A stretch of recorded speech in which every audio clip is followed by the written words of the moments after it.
আজকে আমরা কথা বলবো এল নিনো নিয়ে। আপনারা সবাই জানেন সারা পৃথিবীতে এখন এল নিনো শব্দটা খুবই বহুল ব্যবহৃত একটা শব্দ। কারণ হচ্ছে যে বাংলাদেশের সহ সারা পৃথিবীর যে এনভায়রনমেন্টাল কন্ডিশনস, যে চেঞ্জেস গুলো হচ্ছে, ওয়েদার চেঞ্জ, হঠাৎ করে বৃষ্টি, কখনো বৃষ্টি নাই, আর কখনো খরা, কখনো বা ঠান্ডার সময় গরম, আবার কখনো গরমের সময় ঠান্ডা, এই যে পরিবর্তনগুলো হচ্ছে, এই পরিবর্তনগুলোর একটা বড় গুরুত্বপূর্ণ ভূমিকা পালন করে এল নিনো।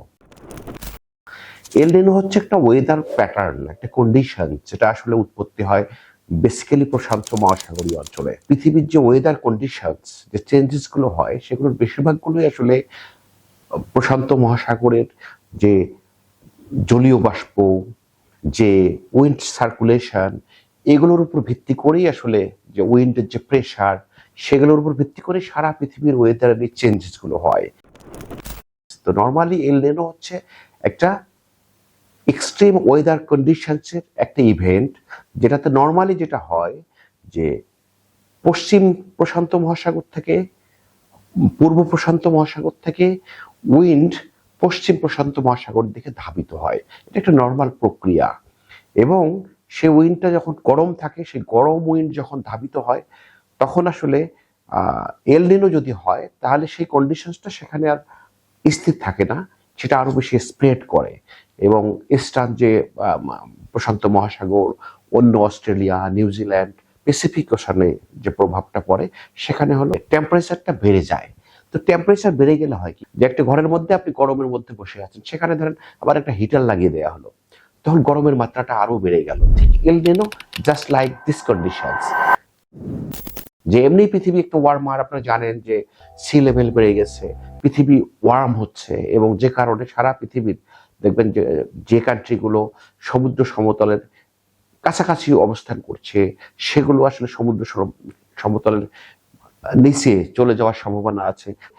গ্লোবালি ক্লাইমেট চেঞ্জের কারণে ওয়ার্ম একটা পৃথিবীতে আমরা বসবাস করছি, সেখানে যদি এল নিনো হয়, তাহলে এই ওয়ার্ম ওয়েদারের উপরে এল নিনো আরো একটু ওয়ার্মার তৈরি করবে এই পৃথিবীকে।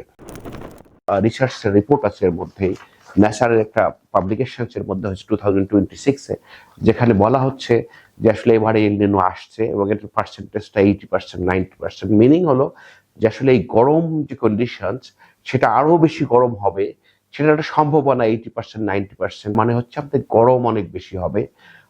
এবং এল নিনো হলে যেটা হয়, যে কোনো কন্ডিশনসটা স্থায়ী হয় না, স্থির হয় না, চেঞ্জেস হয়। কখনো দেখবেন অনেক বৃষ্টি, কখনো দেখবেন বৃষ্টি কিছুক্ষণের মধ্যে আবার খরা, সূর্যকিরণ, কখনো দেখবেন যে অনেক বেশি বিদ্যুৎ চমকানি।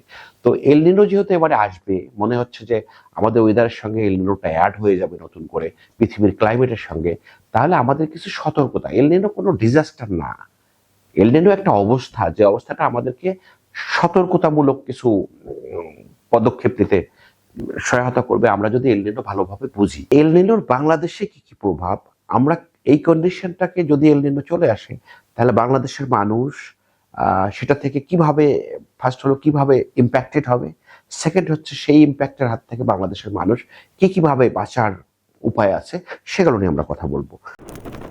প্রথমত হিট ওয়েভ এবং টেম্পারেচার স্ট্রেস। মানে হচ্ছে এল নিনো আসে, যদি এল নিনো আসে, তাহলে হিট ওয়েভ, আমাদের যে সমস্যাটা গরমে মানুষ দেখবে, আমাদের যেহেতু আমাদের খাদ্যে ভেজাল, আমাদের পানিতে ভেজাল, আমাদের স্বাস্থ্যগত অনেক কিছু কি এমনিতেই রয়ে গেছে, আমাদের ইমিউনিটি কম, সেখানে যদি এল নিনো আসে, তাহলে যেটা হবে যে হিট ওয়েভে মানুষের হয়তো একটু সংখ্যা তৈরি হবে। সো মানুষকে আসলে ওই হিট ওয়েভ যাতে না হয়, হিট যেন তৈরি হলে সেখান থেকে কিভাবে মানুষ একটু সেফে থাকবে, সেটা মানুষের সতর্ক হতে হবে।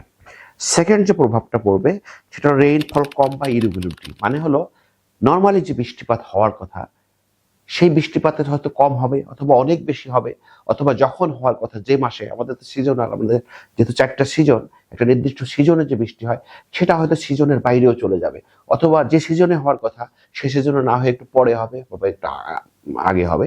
সো আমাদের আসলে একটু সতর্ক থাকতে হবে, যে যদি এটার সামনে বা পরে সিজনটা তৈরি হয়, ঠিক বৃষ্টি তৈরি হয়, তখন আসলে সেখান থেকে আমাদেরকে তো প্রোটেক্ট করতে হবে। সেই কারণে আমাদের এ ব্যাপারে একটু সাবধান থাকতে হবে। তৃতীয় যেটা প্রভাব পড়বে, সেটা এগ্রিকালচার এবং ফুড সিকিউরিটিতে। কারণ আমরা জানি যে বাংলাদেশ একটা কৃষি নির্ভর দেশ, আমাদের দেশে প্রচুর ল্যান্ড আছে, এই ভূমিগুলো এবং বাংলাদেশের কৃষি যে ব্যবস্থা সেটা বাংলাদেশের যে ওয়েদার, এই ওয়েদার কন্ডিশনসের সঙ্গেই আসলে মিলেমিশে কৃষকরা যদি আমরা ফসল উৎপাদন বলি, যদি আমরা মাছ উৎপাদন বলি, যদি আমরা পশু পাখি প্রতিপালনের কথা বলি, এই যত এগ্রিকালচার যত সেক্টরগুলো আছে, এগ্রিকালচারের মধ্যে যে ভাগগুলো আছে সবগুলোই আসলে বাংলাদেশের ওয়েদার কন্ডিশনসের উপর ডিপেন্ড করে করা হয়। এখন যদি কোনো কারণে ওয়েদারের কন্ডিশনসগুলো চেঞ্জ হয়ে যায়, তখন আসলে এই কৃষি ব্যবস্থার মধ্যে চেঞ্জেস নিয়ে আসতে হবে সেগুলোকে কোপ আপ করার জন্য। আদারওয়াইজ হয়তো দেখা যাবে যে একজন কৃষকের ফসল যে সময় হওয়ার কথা, যে সময় নর্মালি হয়, সে সময় না হয়ে হয়তো সেই সময় ঝড় আসার কথা না, বা ঝড় চলে আসতেছে, তখন তার ফসলের বিশাল ক্ষতি হবে। সো বাংলাদেশের কৃষি ব্যবস্থায় এর একটা প্রভাব পড়বে। চতুর্থ যেটা হচ্ছে স্যালাইনিটি আর ওয়াটার স্ট্রেস, মানে হলো সমুদ্রপৃষ্ঠের যে ডিস্ট্রিক্টগুলো আছে যেগুলোতে স্যালাইনিটির প্রবলেম আছে, সেই স্যালাইনিটি আরও বেড়ে যাওয়ার চান্স আছে। সো সেই জায়গায় যে স্যালাইনিটি যে এরিয়াগুলো, সেই এরিয়াগুলোতে মানুষের খাবারের পানির বড়ই অভাব। সেই অভাব দূর করার জন্য তাদের আসলে আগে থেকেই প্রিকশনস নিতে হবে, যাতে করে তারা সেই স্যালাইনিটির হাত থেকে তারা নিজেদেরকে রক্ষা করতে পারে। পঞ্চম প্রভাব হচ্ছে হঠাৎ করে ফ্লাড হতে পারে। সেই ফ্লাড যদি হয় তাহলে সেখানে আমাদেরকে প্রিকশনস নিতে হবে, যাতে সেই ফ্লাডের হাত থেকে আমরা আমাদের লোকজনকে, আমাদের নিজেদেরকে আমরা যেন সেভ করতে পারি, সেটা করতে হবে। ষষ্ঠ যে প্রভাবটা পড়বে পাবলিক হেলথ কন্ডিশনসে, আমাদের পাবলিক হেলথের যে সেক্টরটাই এমনিতেই নানাভাবে আসলে আমরা বিপর্যস্ত। বাংলাদেশের মেডিকেল সায়েন্স বলি, বাংলাদেশের পাবলিক হেলথের যে কন্ডিশনস বলি, আমাদের হেলথ সিস্টেমটাই নানাভাবে আসলে খুব ব্যাকলকে আছে। আমাদের কোন হেলথ সিস্টেমটা ভালোভাবে কাজ করছে না। সেখানে যদি এলনিনোর আবির্ভাব আবার হয়, তাহলে এই কন্ডিশনসটা আরও খারাপের দিকে যাবে। এই জন্য যাবে যে আমরা তো এমনিতেই রিস্কে আছি অনেকগুলো জায়গায়, তখন এই কন্ডিশনসটা যেহেতু হচ্ছে মানুষের যে ফিজিওলজিক্যাল কন্ডিশনের সঙ্গে একটু ভেরি করবে, একটু আলাদা হবে, তখন মানুষ আরও বেশি অসুস্থ হবে, মানুষ আরো বেশি সমস্যায় পড়বে। তো সেই দিকে আমাদের সচেতন থাকতে হবে এবং আমাদের সরকারকেও সেদিকে সচেতন থাকতে হবে। লাস্ট অথবা সপ্তম যে প্রভাবটা পড়বে আমরা মনে করছি, সেটা হচ্ছে এনার্জি ডিমান্ড।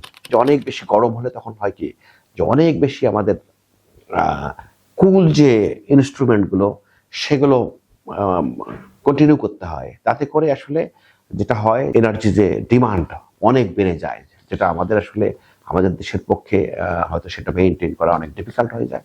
সো আমরা এই বিষয়গুলোতে সচেতন থাকবো। সংক্ষেপে যদি বলি, এল নিনো এটা ভয়ের কোনো বিষয় নয়, এটা কোনো ডিজাস্টারের বিষয় নয়, এটা একটা সচেতনতার বিষয়। এল নিনো যেহেতু আসবে, সো আমাদেরকে অনেক বেশি সচেতন থেকে সেটাকে মিটিগেট করার চেষ্টা করতে হবে, সেটাতে কোপিং আপ এবিলিটি আমাদের তৈরি করতে হবে, যাতে করে আমরা এর মধ্যেও ভালোভাবে জীবনযাপন করতে পারি। ধন্যবাদ সবাইকে। সবাই ভালো থাকবেন, সুস্থ থাকবেন, সুন্দর থাকবেন।